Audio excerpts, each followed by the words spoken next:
But there have been those, in recent years who have challenged the concept of the rapture, saying that it's not in the Bible. I don't know if you've run into anybody who has said that to you. The rapture, that's not in the Bible.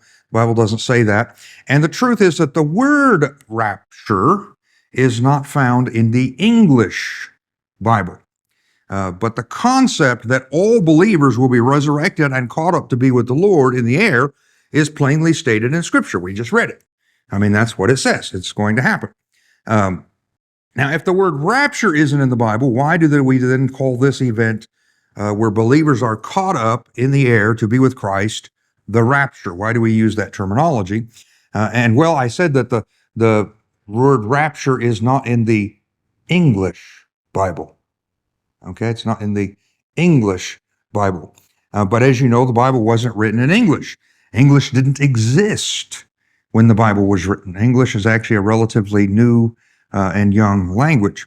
Paul wrote his letter to the Thessalonians in Greek, and we're going to look at a couple little linguistic things today. But the word he used here in verse 17 for this catching up of the believers is the word, and I have it here for you. It's the word harpage sometha. Okay, harpage sometha. It's a nice tongue twister, right? Okay. And the word is used several times in the Bible. It means to seize, to take away by force, to snatch away, to convey away suddenly, or to transport hastily. In fact, in basic theology, Charles Ryrie points out that this word is also used, and I quote, used to describe how the Spirit caught up Philip near Gaza and brought him to Caesarea. That's in Acts 8:39. And to describe Paul's experience of being caught up into the third heaven. That's in 2 Corinthians 12:2-4. He writes, thus, there can be no doubt that the word is used in 1 Thessalonians 4:17 to indicate the actual removal of people from earth to heaven. So why do we call it a rapture? Why don't we just call it a harpage sometha? Now, firstly, because that's just too hard to say, right? We don't want to have to say that. Secondly, because that's the Greek word, and it didn't make its way into English. However, the path for our word for this event does somewhat come down through the different Bible from a different Bible translation. In verse 17 of the Latin Vulgate, you will translate it from Greek to Latin in the 4th century.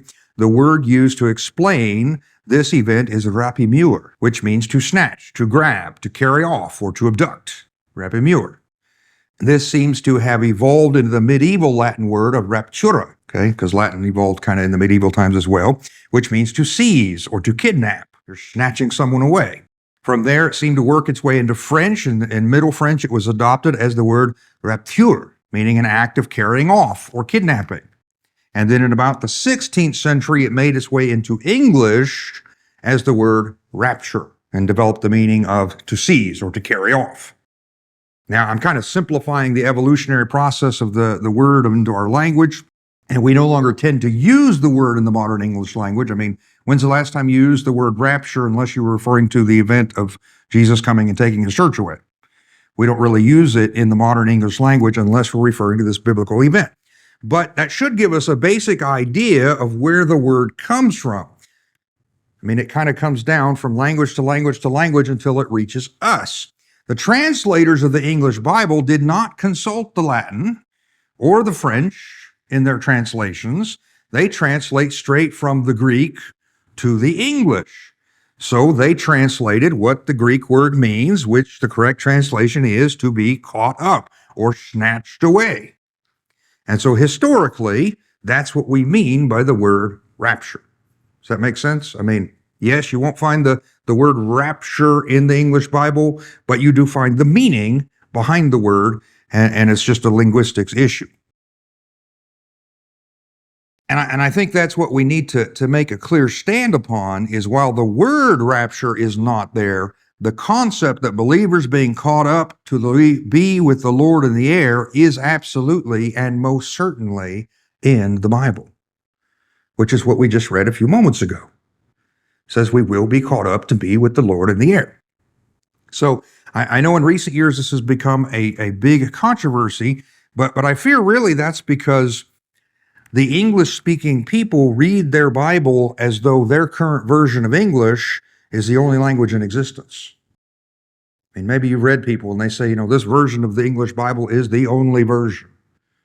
Well, I'm sorry, but there's a lot of versions that aren't in English that are valid. And in fact, the Apostle Paul didn't read English. He didn't write English. He wrote in Greek. And so if you want to know what he wrote, that's what you got to go to. The reality is that the Bible existed long before English did, and I will dare say will exist long after English as we know it has ceased to be. In fact, you might say English as we knew it has already ceased to be. Okay, it changes so quick.